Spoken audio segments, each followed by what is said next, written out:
सागर में सक्रिय रही लघुचाप। गोपालपुर ठारू 610 किमी दूर में अवपात 5 किलोमीटर बेगरे उत्तर पूर्व दिग को अवपातटी गति करुछि। ता प्रभाव में आज भी उपकूल में वर्षा लगी रही। 4 जिला को आंचलिक पाणीपाग विज्ञान केन्द्र पक्षरु येलो वार्निंग जारी करा जायछि। पूर्वाह्न सुधा गंजाम, गजपति, केन्द्रापड़ा और जगतसिंहपुर गोटे दुईटी स्थान में प्रबल वर्षा नहीं आकलन करिसेंति पाणीपाग विशेषज्ञ। दक्षिण ओडिशा समुद्र कूल 40 रु 50 किलोमीटर रे पवन और मझिरे मझिरे पवन झटका 60 किमी छुई पारे। तेणु मत्स्यजीवी मानक मध्य समुद्र को जीवाकू बारण करा जायछि। प्रशासन स्थिति उपरे नजर रखिबा सह क्षयक्षति हेले तुरंत एने रिपोर्ट देबाकू प्रशासन पक्षरु निर्देश दिया जायछि।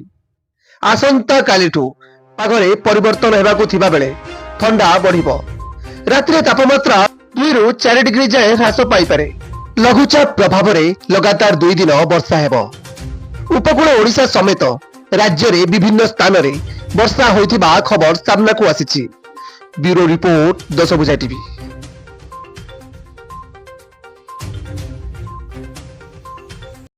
एमिति नुआ नुआ न्यूज अपडेट पाई आम चैनल को सब्सक्राइब करंतु।